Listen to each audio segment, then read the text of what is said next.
Acaban de encontrar los científicos indicios de una civilización olvidada justo delante de nosotros. Bajo el territorio de Turquía hay construcciones que, según la historiografía moderna, no deberían existir. En el Cáucaso hay un pozo que lleva décadas dando quebraderos de cabeza a la ciencia. En medio del Mar del Norte hubo una vez todo un país desaparecido y ahora incluso los investigadores de la NASA se preguntan, ¿y si no fuéramos la primera civilización de la Tierra? Abróchate el cinturón, amigo, que hoy la cosa se pone de lo más loca.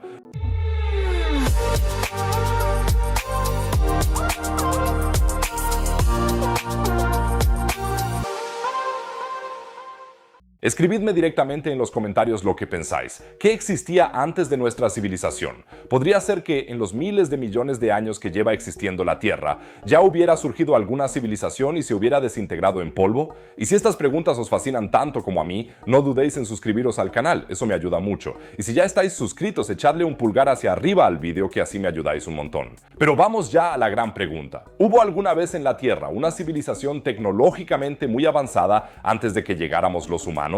Al fin y al cabo, nuestro planeta tiene unos 4.540 millones de años. El Homo sapiens, en cambio, solo lleva existiendo unos 300.000 años. Así que es tiempo más que suficiente para que otras civilizaciones pudieran haber surgido antes, ¿no? El científico de la NASA Gavin Schmidt y el astrofísico Adam Frank han analizado precisamente esta cuestión en un estudio científico. Los dos querían averiguar cómo se podrían detectar civilizaciones extraterrestres en otros planetas. Y para ello, primero tenían que entender qué huellas deja una civilización industrial en el registro geológico de un planeta. La Tierra es el único planeta que podemos estudiar, así que se plantearon la siguiente pregunta. Si hubiera existido una civilización tecnológica en la Tierra hace 100 millones de años, ¿encontraríamos hoy en día alguna prueba de ello? A esta reflexión la llamaron la hipótesis del Silur, en referencia a una especie ficticia de lagartos de la serie de televisión Doctor Who. En su estudio no afirman que exista realmente una civilización prehistórica. Al parecer, tuvieron que dejarlo muy claro para que a nadie se le ocurriera ninguna tontería. Pero la pregunta sigue siendo fascinante, porque si buscáramos nuestras propias huellas en un futuro lejano,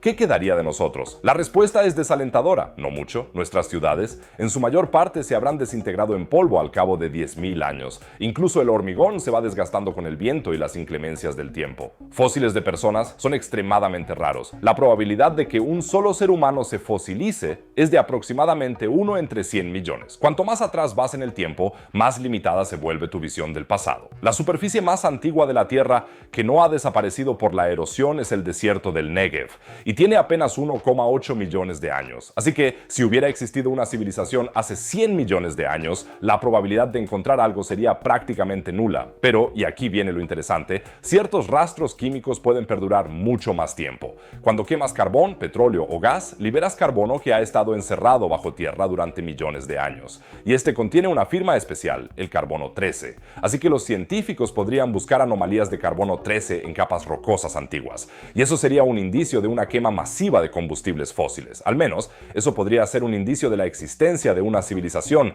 que se dedicara a la industria y a la generación de energía. Sin embargo, hay un problema. Las erupciones volcánicas gigantescas también pueden alterar los niveles de carbono.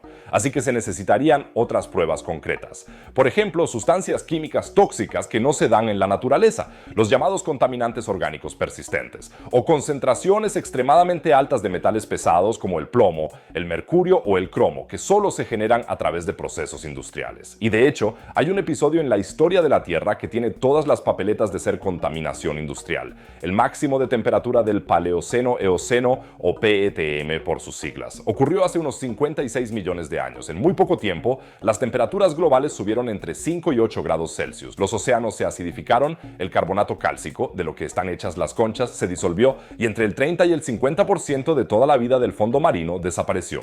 Los niveles de carbono en las rocas bajaron más de 3 por 1000, justo como cabría esperar si alguien hubiera quemado cantidades enormes de combustibles fósiles. Suena a catástrofe industrial, ¿no? Pues más bien no, porque aquí está el truco. El PTM duró entre 1000 y 6000 años. Nosotros, los humanos, hemos liberado la misma cantidad de carbono en solo 200 años. Además, los científicos no encontraron rastros de plástico ni moléculas sintéticas en el PTM, sino grandes cantidades de mercurio con una firma isotópica que apunta directamente a la actividad volcánica. Y ahora entra en juego otra complicación más, el problema de la conservación. La superficie terrestre se erosiona demasiado rápido como para conservar la historia antigua. Cada año se desgastan unas 15.000 millones de toneladas de la superficie terrestre. Dentro de unas 10.000 años todo habrá desaparecido, incluidas las ciudades, las estructuras y los contaminantes. Y si buscamos simplemente en el agua, bajo el agua hay tranquilidad, no hay perturbaciones y los sedimentos se van depositando capa tras capa. Un archivo geológico perfecto, ¿no? Por desgracia tampoco. De la corteza oceánica ha desaparecido todo lo que tiene más de 170 a 200 millones de años. Las placas tectónicas lo arrastran hacia las profundidades, donde se funde y se convierte en roca nueva, como una lenta cinta transportadora hacia el olvido. Y luego está la paradoja de la sostenibilidad. Cuanto más tiempo sobrevive una civilización, más sostenible tiene que ser en teoría, pero cuanto más sostenible es, menor es su huella en el planeta. Así que las civilizaciones con más probabilidades de sobrevivir a largo plazo son precisamente aquellas que tienen más probabilidades de desaparecer por completo de los archivos geológicos. Irónicamente, una civilización en colapso podría dejar una huella mayor, precisamente porque ha fracasado. Lo realmente inquietante de la hipótesis de Sidor es, pues, que no se puede refutar. Si una civilización existió hace millones de años, las pruebas estarían dispersas de forma sutil e incompleta, quizá enterradas tan profundamente en la Tierra que nunca podríamos encontrarlas. No hay forma de afirmar con certeza que no haya ocurrido.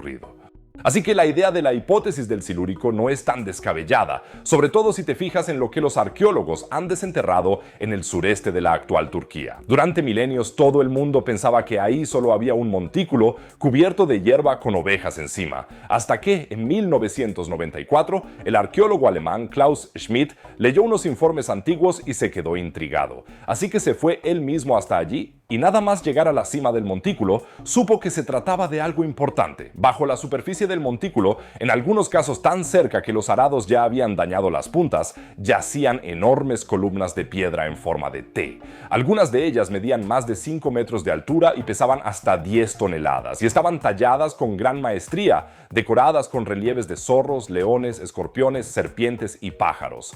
Los investigadores encontraron herramientas de piedra, cuchillas y martillos, pero ningún indicio de asentamientos, ni casas, ni fosas de basura, ni fogones para cocinar. En cambio, descubrieron decenas de miles de huesos de animales, todos de animales salvajes, ni animales domesticados, ni plantas cultivadas, solo herramientas de la edad de piedra. Y ahora viene lo más alucinante. La datación por radiocarbono reveló que estas estructuras tienen unos 11.500 años, el doble de antiguas que las pirámides de Giza. Según todo lo que creíamos saber sobre la historia de la humanidad, este lugar llamado Göbekli Tepe ni siquiera debería existir. Primero llegó la agricultura, luego la gente pudo establecerse, construir ciudades y solo entonces tuvo tiempo para la religión y las construcciones monumentales. Este orden tenía sentido y cuenta con innumerables pruebas. Y entonces apareció Göbekli Tepe y destrozó por completo toda esa bonita teoría porque lo construyeron cazadores-recolectores que ni siquiera tenían herramientas de metal.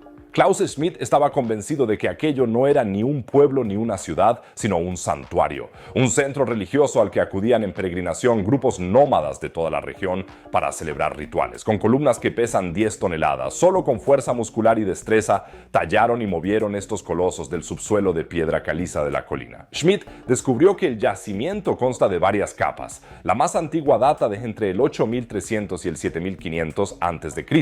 y está formada por grandes estructuras circulares. La capa más reciente es unos 1000 años más joven y presenta estructuras más pequeñas y rectangulares. Y lo misterioso es que, al parecer, las estructuras más antiguas fueron enterradas a propósito.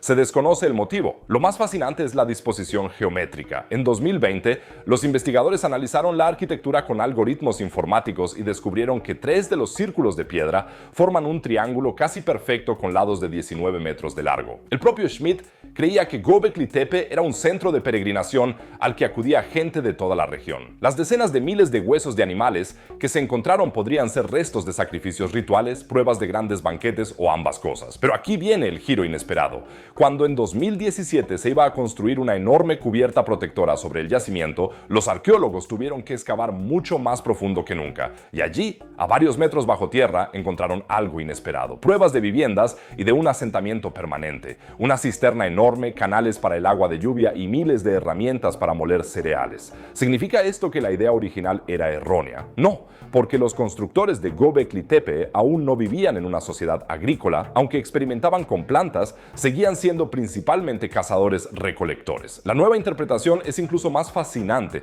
Göbekli Tepe fue posiblemente un último intento de una sociedad de cazadores-recolectores por conservar su modo de vida, mientras que otros grupos ya domesticaban animales y cultivaban plantas. El mensaje: somos diferentes, pertenecemos a este grupo, y Göbekli Tepe no fue el único. Los arqueólogos turcos han encontrado ya docenas de yacimientos similares en la región, todos con columnas en forma de T de la misma época. Uno de ellos se llama Karahan Tepe, está a 40 kilómetros de distancia y podría ser incluso más antiguo. Cuenta con 266 columnas en forma de T, casas circulares y estructuras ceremoniales. Todos estos yacimientos fueron enterrados y abandonados a propósito en algún momento. Quizá nunca sepamos por qué ocurrió esto. Tras más de 25 años de excavaciones, hay más preguntas que respuestas. ¿Quiénes eran estas personas? ¿Qué rituales llevaban a cabo? ¿Por qué construyeron estas estructuras para luego enterrarlas? Pero una cosa sí sabemos: estas personas se parecían más a nosotros de lo que pensábamos.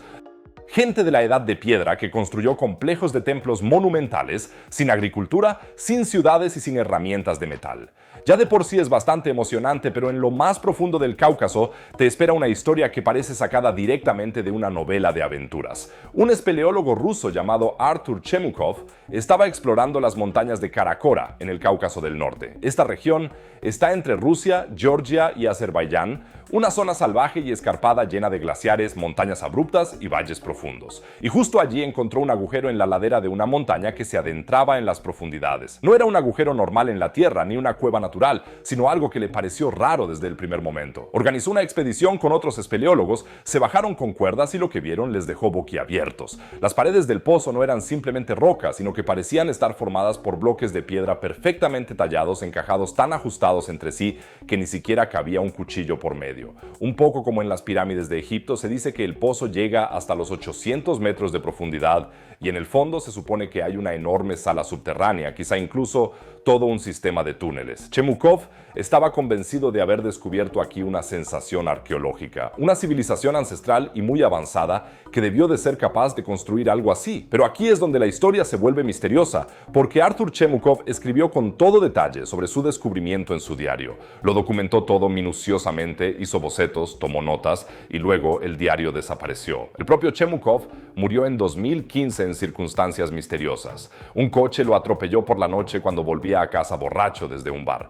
La camarera del bar contó más tarde que aquella noche Chemukov estaba inusualmente nervioso, como si no pudiera quedarse quieto porque estaba a punto de revelar algo importante. Te callaron a Chemukov porque había encontrado algo que no debía haber encontrado, porque Chemukov no era el único que se interesaba por el pozo de Karakora. También un grupo llamado Cosmopolit, una organización rusa dedicada a los fenómenos misteriosos, llevó a cabo expediciones a la mina. Su fundador, Vadim Chernobrov, confirmó en una entrevista con los medios rusos que su equipo sí que había bajado a la mina y había encontrado una gran sala en el fondo. Pero Chernobrov también murió de cáncer en 2017, solo 2 años después de Chemukov, a los 51 años. Otra muerte misteriosa relacionada con el pozo, y luego están los nazis. En octubre de 1942, durante la Segunda Guerra Mundial, la Wehrmacht alemana atravesó el Cáucaso. Conquistaron ciudades, se hicieron con zonas estratégicas, pero quizá también buscaban algo totalmente distinto. Y es que, al parecer, en la cima del monte Karakora todavía se puede ver hoy en día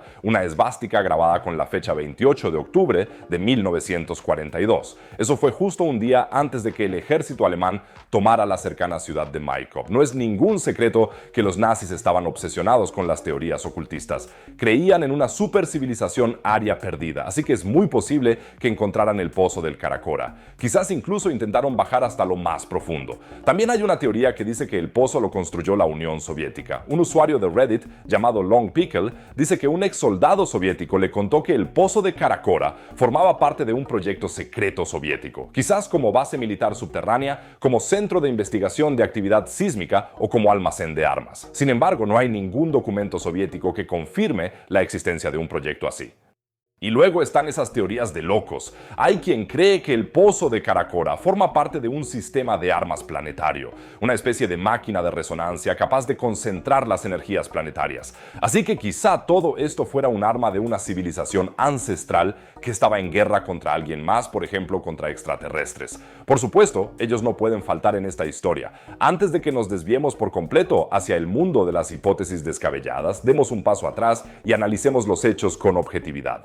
Porque por muy fascinantes que sean todas estas teorías, la explicación más probable es, de hecho, la más aburrida. El pozo de Caracora, si es que existe tal y como se afirma en internet, es probablemente una formación geológica natural.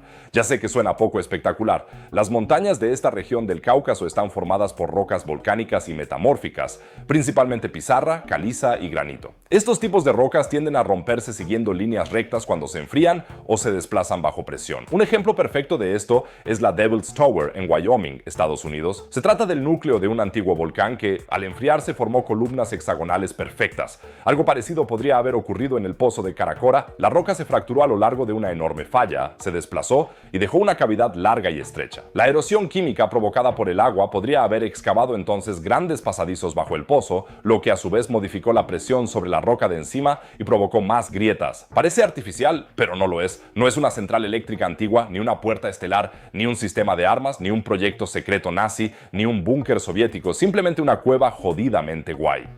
De estas leyendas a hechos tangibles y medibles, incluso la buena y vieja pirámide de Keops sigue siendo un misterio para la ciencia después de más de 4.600 años. La pirámide de Keops en Egipto es la más antigua de las 7 maravillas del mundo antiguo y la única que aún existe hoy en día. Unos 2,3 millones de bloques de piedra, con una altura original de casi 147 metros. Y aunque la región de El Cairo no está precisamente libre de terremotos, la pirámide sigue en pie hoy en día como una roca en el desierto, literalmente.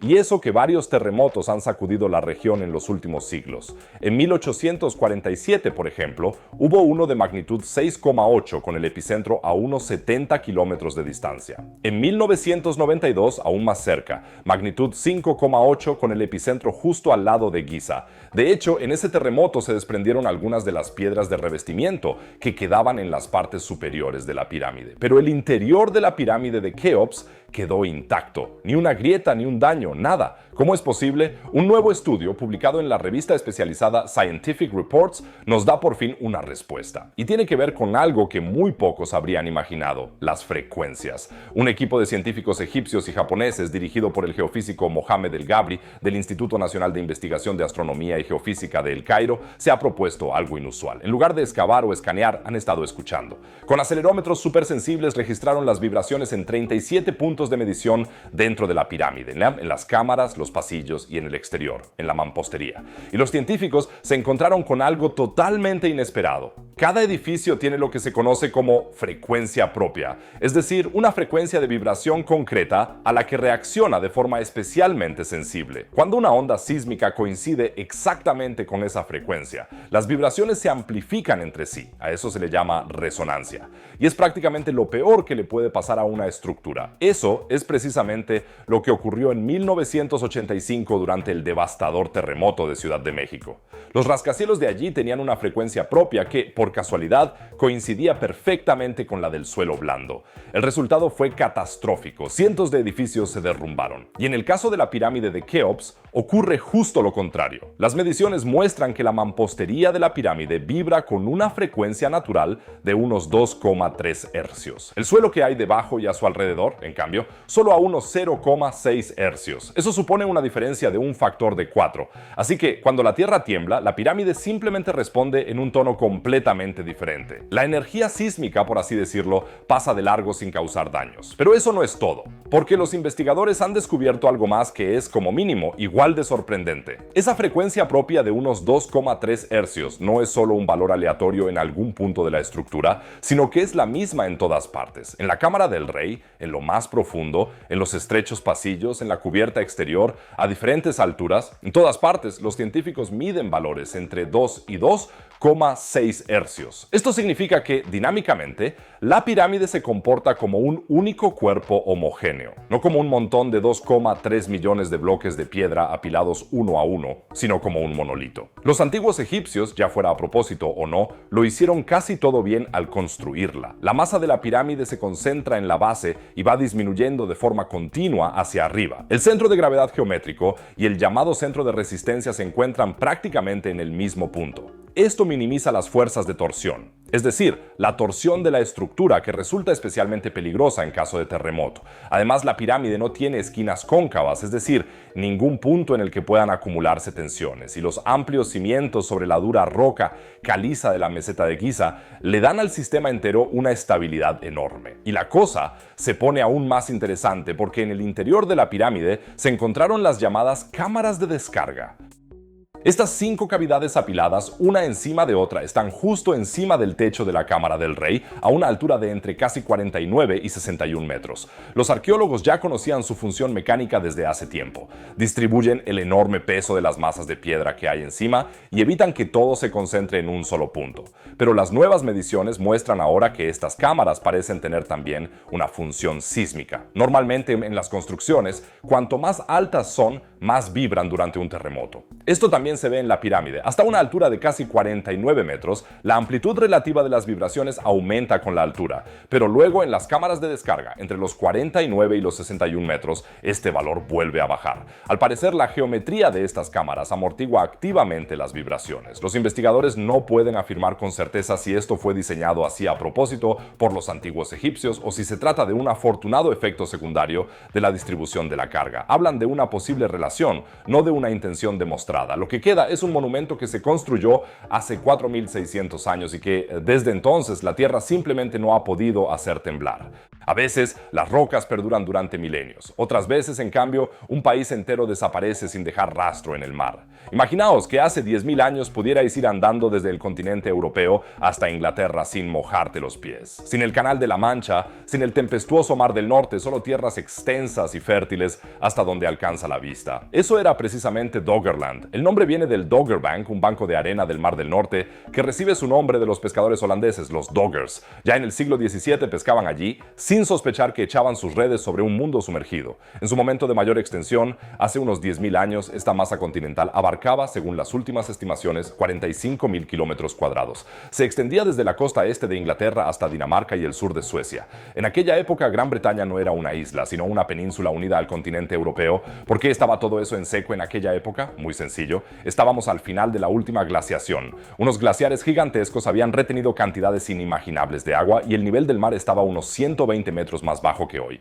Cuando los glaciares se retiraron y el clima se volvió más templado, en Doggerland se desarrolló un auténtico oasis de vida. El paisaje debía de ser increíblemente variado. Estudios sísmicos modernos han demostrado que allí había bosques, amplias llanuras de pastizales, lagos, ríos e incluso escarpados acantilados de piedra caliza. Un enorme lago de agua dulce recogía las aguas del Rin, el Mosa y el Támesis y desembocaba en el Atlántico al oeste del actual Canal de la Mancha. Era un paraíso para los cazadores y recolectores de la Edad de Piedra, pero ¿realmente vivía gente allí? Es muy probable que sí. La primera prueba llegó en 1931, cuando un barco de pesca sacó del mar, a 40 kilómetros de la costa de Norfolk, una punta de cuerno tallada, un arpón de hace 12.000 años. Desde entonces, los pescadores han sacado una y otra vez herramientas, huesos de animales e incluso restos humanos del Mar del Norte. En 2013 incluso sacaron a la superficie un hueso de cráneo de 11.000 años de antigüedad. Pero los descubrimientos realmente espectaculares los hicieron los investigadores en un lugar llamado Boulder Cliff, frente a la costa de la isla de White. Aquí, a 11 metros de profundidad, los arqueólogos encontraron una auténtica cápsula del tiempo. Más de 1.000 herramientas de sílex,